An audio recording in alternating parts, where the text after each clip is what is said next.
Hey viewers, I welcome all of you on my channel Insight Tarot 33. It's a general, timeless and collective read for all signs. Right? So general read है, collective read है, तो हो सकता है सारी बातें सब viewers पे ना एप्लीकेबल हो, तो जो बातें आप पे रेजोनेट होती हैं उनको आप लीजिए और जो नहीं होती उनको छोड़ दीजिए, because it's not a personal read.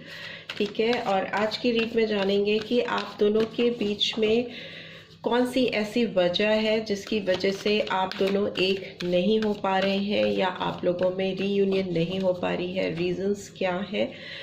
Right. So start करते हैं रीड को. सबसे पहले इस पर्सन की एनर्जी चेक कर लेते हैं जिसके बारे में सोचकर आप ये रीड देख रहे हैं. हॉस्टिलिटी का कार्ड आया है, but I will take it out. Right. Financial constraints number 13 और number 4 maybe April month आपके लिए या आपके पर्सन के लिए इम्पोर्टेंट हो सकता है. What else? Okay. Anxiety number 18 और number 9 सितंबर मंथ भी इम्पोर्टेंट हो सकता है. And bottom of the deck is Angel of Balance number 48 और 12 और 3 मार्च मंथ भी इम्पॉर्टेंट हो सकता है आप दोनों के लिए. ठीक है. सो मुझे दो वजह बहुत यहाँ पर जो इम्पोर्टेंटली दिखाई दे रही हैं वो दिखाई दे रहा है कि हो सकता है फिनेंशियल बैरियर है इस पर्सन के लाइफ में. कुछ मनी मैटर्स हैं जो कि आपकी तरफ इनको अभी फ़िलहाल बढ़ने से रोक रहे हैं. शायद अपने करियर पे कंसंट्रेट कर रहे हैं, अपने करियर को स्टेबलाइज कर रहे हैं, क्योंकि हो सकता है इनकी तिजोरी खाली हो गई है या जहाँ पे इन्होंने इन्वेस्टमेंट किया है वहाँ से अच्छे रिटर्न्स नहीं आ रहे हैं. काफ़ी एंजाइटी दिख रही है इस पर्सन के अंदर. काफ़ी टेंस्ड है इस रिलेशनशिप को लेकर या अपने फिनेंशियल बैरियर्स या जो ब्लॉकेजेस हैं इनकी ज़िंदगी में जो कि इनकी चीज़ों को पूरा नहीं होने दे रही हैं, उससे ये काफ़ी परेशान दिखाई दे रहे हैं. बैलेंस बिगड़ा हुआ है इस पर्सन की लाइफ में. अभी और जान लेते हैं कि आप दोनों के रिश्ते में सुधार आने में कौन सी चीज़ें रुकावट डाल रही हैं. प्लीज़ डिवाइन गाइड कीजिए. ओके. बड़ी दूर कार्ड चला गया, दिखा लेते हैं. Okay. 8 of fire. That is Aries, Leo, Sagittarius. और 8 नंबर आया है, तो may be August month is also important. What else do we have? Please divine guide कीजिए. मुझे जो कार्ड एक्सप्लेन करने होंगे मैं एक्सप्लेन भी कर दूंगी. ओके. द व्हील का कार्ड आया है. सारे साइंस आ जाते हैं. नंबर 10 और अक्टूबर मंथ भी इम्पॉर्टेंट हो सकता है. और क्या है प्लीज़ डिवाइन गाइड कीजिए. Okay. 10 of water, Cancer, Scorpio, Pisces. Again October month. What else do we have finally. Okay. 2 cards गिरे हैं तो लेने ही पड़ेंगे. एक तो ईगो का कार्ड आया है, नंबर 15 और number 6. So June month, Capricorn sign. And एक कार्ड और आया है नंबर 4, अप्रैल मंथ और एरीज साइन. एम्परर का कार्ड आया है. Right. And bottom of the deck is knight of earth, Taurus, Virgo, Capricorn. ठीक है. बट जो साइन मुझे बहुत प्रोमिनेंटली यहाँ पर दिखाई दे रहे हैं वो तो मैंने आपको बता दिए. एरीज है, कैप्रिकॉर्न है और व्हील का कार्ड आया है, तो सारे साइंस आ जाते हैं. ठीक है. मुझे लगता है आपके बीच में जो प्रॉब्लम्स हैं, आपका रिश्ता जो सुधर नहीं पा रहा है, उसमें सबसे बड़ी रुकावट जो है वो है कम्युनिकेशन की. आप लोग एक दूसरे से खुलकर बात नहीं कर पा रहे हैं या कर ही नहीं रहे हैं. There is completely lack of communication, conversation. There is no mutual understanding at all. Angel of balance इसीलिए आया है. बैलेंस हो ही नहीं पा रहा है क्योंकि ना वो अपनी दिल की बात आप तक पहुंचने देते हैं, ना आपके दिल की बात उन तक पहुंच पाती है. एक ब्लॉकेज है, एक रुकावट है, एक कॉन्स्ट्रेंट्स है, बैरियर है, जिसकी वजह से एंजाइटी है इस रिलेशनशिप में दोनों ही तरफ. इस पर्सन को भी बहुत ज़्यादा एंजाइटी है, बहुत एंशियस है, बहुत डेस्परेट है, बहुत छटपटाहट है, लेकिन बात नहीं कर रहे हैं. जो मुझे मेजर प्रॉब्लम दिखाई दे रही है वो दिखाई दे रही है घमंड, ईगो, अकड़ की. इतना ज़्यादा ईगो होना कि अपने दिल की बात को भी नहीं सुनना. No, head over heart, it is like that. दिमाग से सोचना, अपने गुरूर में, घमंड में दिल को दबाना, सप्रेस करना, दिल की फीलिंग्स को साइड करना. ऑल्दो ये पर्सन आपके साथ बहुत छटपटाते हैं बात करने के लिए. अगर आप दोनों में बहुत टाइम से बात नहीं हुई है तो ये बहुत मिस करते हैं, नो, आपसे बात करना चाहते हैं या चाहती हैं. और आपकी भी वही हालत है. सी, अगर आप इस रीड को देख रहे हो तो डेफिनेटली आपकी लव लाइफ में कुछ ना कुछ इश्यूज हैं. और जो इस वक्त देख रहे हैं व्यूअर्स, उसमें मैक्सिमम व्यूअर्स ऐसे हैं जिनमें कम्युनिकेशन नहीं है. That's I am very sure. और कम्युनिकेशन नहीं है तो डेस्परेशन है, एंजाइटी है, बात करने के लिए एक तड़प है, बट बात नहीं हो रही या नहीं कर रहे हैं. तो इस पे जो मेजर इशू सामने निकल के आ रहा है वो एक ईगो क्लैश का आ रहा है, घमंड का आ रहा है, गुरूर का आ रहा है, और एक तरह का इल्यूजन है, भ्रम है. कुछ एक दूसरे के लिए आप लोगों ने गलत फहमियाँ पाल रखी हैं अपने अपने दिलों में. तो it's time to break those illusions, those गलत फहमियाँ. बट नेक्स्ट, अगर डिवाइन गाइडेंस की बात करें, टैरो की बात करें, तो व्हील ऑफ फॉर्च्यून का कार्ड आया है. अगर as soon as you people will talk, जितनी जल्दी आप दोनों बात करेंगे या ये पर्सन आपकी तरफ आकर, it's a card of movement, गति, ट्रैवल करके आना, किसी की तरफ दौड़ के आना, that too in a speed, एक तेजी से बढ़ना किसी की तरफ, एक्टिव हो जाना. अगर इसमें जैसा कि कार्ड्स कह रहे हैं, कम्युनिकेशन होता है, मूवमेंट होता है, ट्रैवलिंग का कार्ड भी है, ट्रैवल भी करके आ सकते हैं अगर कहीं बाहर है, तो ये रिलेशनशिप एक प्रोग्रेस की ओर जाएगा, एक चेंज की ओर जाएगा. जैसे ही बात होगी वैसे ही इसकी अलाइनमेंट होने लगेगी रिलेशनशिप में. व्हील्स प्रॉपरली अलाइन होंगे आपके रिश्ते की. जो खुशियाँ गुम हो गई हैं, जो कि एक परेशानी, टेंशन में, रुकावट में बदल चुकी हैं, वो खुशियाँ वापस से इस रिलेशनशिप में आएगी, प्रोग्रेस होने लगेगी. 10 ऑफ वाटर का कार्ड बहुत प्यारा कार्ड होता है ये. It's a card of loyalty, love, togetherness, spending wow time, happy time together. Rainbow है इसमें, खुशी भरा इंद्रधनुष के साथ तो रंग दिखाई दे रहे हैं इस कार्ड में. Family, love, blessings, everything is here. तो अगर जैसे ही आपके दोनों के अंदर का जो एक घमंड है, गुरूर है, अगर इस पर्सन की बात करें तो डेफिनेटली, अगर मेरे व्यूअर्स नहीं बढ़ रहे हैं इस पर्सन की तरफ, तो हो सकता है कि प्रीवियसली आप लोगों ने, मतलब मेरे व्यूअर्स ने बहुत एफर्ट्स डाले हैं इस रिलेशनशिप में. इस पर्सन की तरफ आपने अपनी ओर से बहुत कोशिश भी की है. मे भी हो सकता है आपने ऑलरेडी इनको कम्युनिकेट करने की या रीच आउट करने की कोशिश की है, बट इस पर्सन ने आपको इग्नोर किया है. यू नो, कंप्लीटली इग्नोर करना, किसी की फीलिंग्स को इग्नोर करना, किसी के अच्छे जेस्चर को इग्नोर करना, और एक एरोगेंस के साथ, एक घमंड के साथ, एक बहुत एटीट्यूड में दिखाई दे रहे हैं पर्सन मुझे. You know, kind of rigid personality, बहुत अकड़, बहुत गुरूर, बहुत घमंड, बट दिल से, ऊपर से तो यही दिखा रहे हैं, खुद को भी और दुनिया को भी दिखा रहे हैं, बट अगर इनके दिल की बात करें तो बहुत परेशान है, बहुत एंजाइटी में है, बात करने के लिए तड़प रहे हैं, बट सामने से सबको दिखा रहे हैं कि नहीं, मुझे कोई फर्क नहीं पड़ता. और ये सबसे बड़ा इल्यूजन होता है, अपने आप से ऑनेस्ट नहीं होना, अपने आप से झूठ बोलना. अपने आप से आप झूठ बोलोगे तो ये स्थिति तो डेफिनेटली आपकी लाइफ में बनी रहेगी. रिश्ता सुधरेगा कैसे? ठीक है. दूसरी चीज़ मुझे दिखाई दे रही है ओवरऑल एनर्जी के लिए अगर बात करें तो एक ऑर्गेनाइज्ड वे में इस एरोगेंट एटीट्यूड से, इस घमंड वाले एटीट्यूड से जैसे ये पर्सन बाहर निकलेंगे, अपनी रिस्पॉन्सिबिलिटी को आपकी तरफ, इस रिलेशनशिप की तरफ समझेंगे, वैसे ही ये एरोगेंस, ये नेगेटिव थॉट्स सारे एकदम पॉजिटिव हो जाएंगे, ऑप्टिमिस्टिक सोच हो जाएगी, एक सपोर्टिव अप्रोच आ जाएगा, ग्रोथ आएगी, एक प्रैक्टिकल स्टेबिलिटी आती हुई मुझे दिखाई दे रही है इस रिलेशनशिप में से।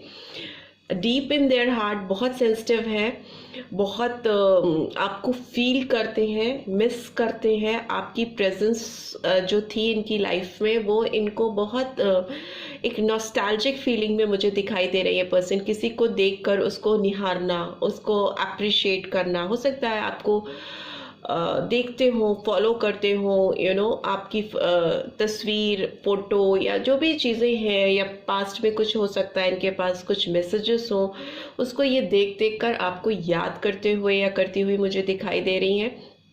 बट अगेन प्रॉब्लम वही है, सेंसिटिव है, ओवर सेंसिटिव है, बट खुलकर ओपन हार्टेड कन्वर्सेशन नहीं करते, इसीलिए अकेले हैं, लेफ्ट आउट एंड अलोन, लोगों की भीड़ में भी तन्हा है, मिस करते हैं। तो डेफिनेटली इस रिलेशनशिप में जो सबसे बड़ी रुकावट, जो बैरियर मुझे दिखाई दे रहा है, वो है एक हार्ट टू हार्ट कन्वर्सेशन का ना होना, खुल के बातचीत नहीं हो पाना एक दूसरे के साथ में, जिससे कि इस रिलेशनशिप का बैलेंस बिगड़ा हुआ है या मे बी आउटर इंटरफेरेंस है। राइट, सो देख लेते हैं एक बार ये सारे कार्ड्स आए हैं तो क्यों आए हैं, ये 8 ऑफ फायर का कार्ड क्यों आया है, प्लीज डिवाइन गाइड कीजिए।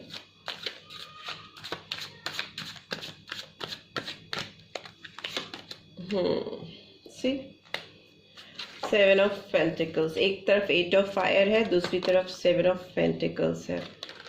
ये व्हील का कार्ड क्यों आया है, प्लीज डिवाइन गाइड कीजिए। अभी आया था तो मैंने बिना शफल किए नहीं निकाला, फिर से आ गया। तो 4 ऑफ कप्स का कार्ड आया है। Again cancer, Scorpio, Pisces, not again, this is first time I guess, first, no, second time. 4 of cups, why this 10 of cups is here, 10 of water का card क्यों आया है। okay, Knight of Wands, Aries, Leo, Sagittarius, ये ego का card क्यों आया है, please divine guide कीजिए। Okay, 2 of Wands, Aries, Leo, Sagittarius, Emperor का कार्ड क्यों आया है।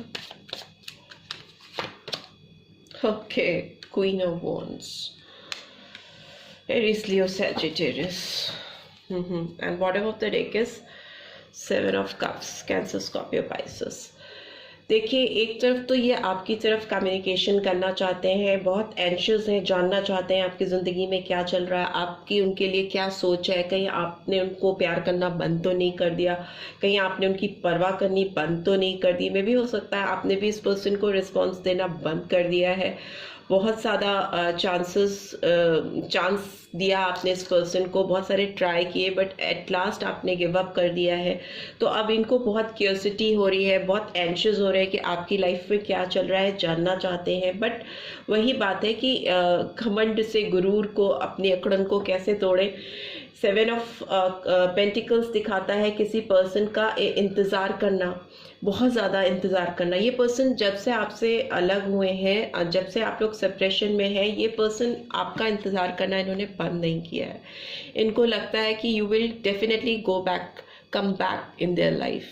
ये वेट करते हैं, आपका वेटिंग जोन में है, हर समय इनको लगता रहता है कि यू विल कम, राइट। सो वही चीज़ है, बट अपनी ओर से कुछ एफर्ट्स नहीं डालते। इनको लगता है कि इनकी जो फॉर्च्यून्स हैं वो मिस अलाइन हो गए हैं, इनकी भाग्योदय नहीं हो पा रहा है, बिकॉज ये इन्होंने अपने आप से आपको दूर करके कुछ बड़ी अपॉर्चुनिटी अपने लाइफ से खो दी है। आप इनकी लाइफ से गए हो तो उनको लगता है कोई बढ़िया ऑप्शन इन्होंने अपनी लाइफ से परमानेंटली खो दिया है, लॉस हो गया है, हार करके थक करके बैठे हैं, पेड़ के नीचे सुस्ता रहे हैं, यहाँ पे भी वेट कर रहे हैं, राइट। तभी 10 ऑफ वाटर का card night of wands reveal कर रहा है। तो ये वॉन्ड चाहता है अपनी खुशियों की तरफ बढ़ना, लॉयल्टी की तरफ बढ़ना, एक पैशन है इस वॉन्ड के अंदर। बहुत डेस्परेशन है, बहुत चाहत है, एक डिज़ायर होना किसी को पाने का, किसी को अपनी ज़िंदगी में वापस से लेके आने का, एक जोश शोर के साथ में। But the thing is that जब एक्शन लेना होता है तो फिर ये फिर कंफ्यूज हो जाते हैं, इनका ईगो आड़े आ जाता है। Two of wants, waiting mode में होना, किसी का इंतज़ार करते रहना, प्लानिंग करते रहना, नहीं that they will come back to my life, sitting and doing nothing वाला हिसाब किताब इस पर्सन का मुझे दिखाई दे रहा है। बट येस, ये आपसे बहुत अट्रैक्टेड है।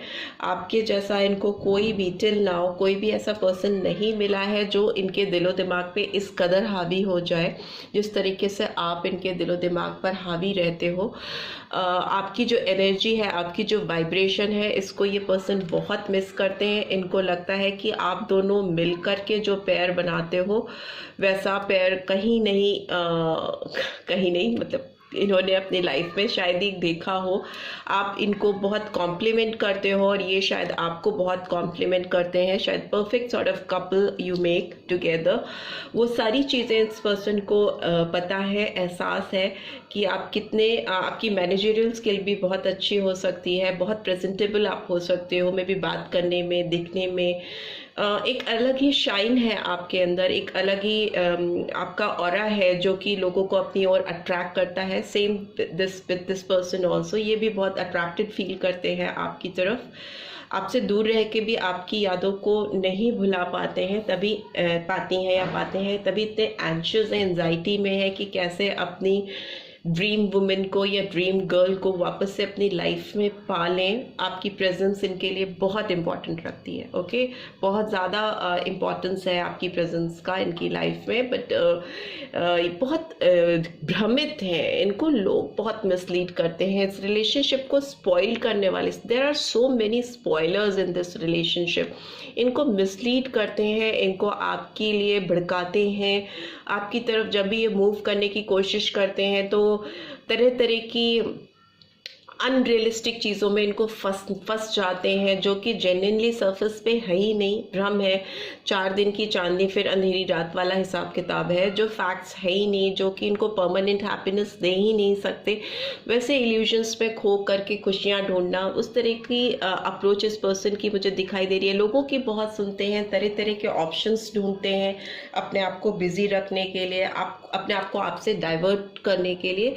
इस तरह की एनर्जी मुझे इस पर्सन की दिखाई दे रही है। राइट, सो बट येस, दिल ही दिल में तो ये आपसे बहुत प्यार करते हैं, आपकी तरफ बहुत पैशनेट फीलिंग्स रखते हैं, कम्युनिकेशन करना चाहते हैं, बढ़ना चाहते हैं। डेफिनेटली एक एडिक्शन भी है इस पर्सन को, डिपेंडेंसी भी फील होती है।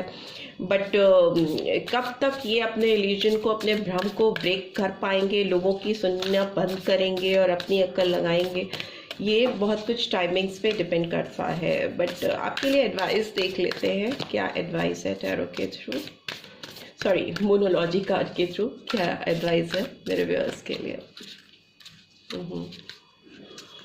और टाइटली चिपके हुए cards. Meditate and contemplate. See, new moon in Pisces आप दोनों के लिए ही है, बट मेरे व्यूअर्स के लिए खास तौर से है कि आपको it's time to take a deep breather लीजिए, मेडिटेट कीजिए और चीज़ों को कंटेम्पलेट करने की कोशिश करिए। Answer you need are coming. तो जैसे आप when you will go inside you yourself, जैसे आप अंदर झांकेंगे आपको बहुत सारे जवाब मिलेंगे और जो आंसर्स आप सीख कर रहे हैं, जिस आंसर की आपको तलाश है, वो आंसर्स आपकी तरफ ऑटोमेटिकली आ रहे हैं। तो मे बी मुझे लगता है ये पर्सन इस इल्यूजन से बाहर निकलकर आपको जो जवाब देने हैं इन्हें, वो देने के लिए बढ़ रहे हैं। हो सकता है आप जो मेरे व्यूअर्स हैं, बहुत सारे आपके क्वेश्चंस ऐसे हैं जिसका आंसर अभी तक इस पर्सन ने आपको दिया नहीं है। आप कहीं ना कहीं दुविधा में है, एक क्वेश्चन मार्क में जी रहे हैं। तो वो क्वेश्चंस जो भी आपके दिमाग में है इस रिश्ते को लेकर, इस पर्सन को लेकर, वो सारे आंसर्स आपकी तरफ आने वाले हैं। Be ready for that and for you it is time to go for meditation. Yoga करिए, मेडिटेट कीजिए, चीज़ों के आंसर्स डेफिनेटली आपकी तरफ बढ़ के आएंगे, दौड़ के आएंगे। और मे बी पाइसेस और जेमिनाइन एनर्जी भी हो सकती है जो व्यूअर्स देख रहे हैं उनकी या उनके पार्टनर की. So this is all I am having. I hope आपको इस रीड से गाइडेंस मिली है. Then do give this video a like and do share this with others as well. First time आए हैं तो सब्सक्राइब करके जाना मत भूलिएगा. Thanks for watching. See you in next read. Till then, take care. Bye bye.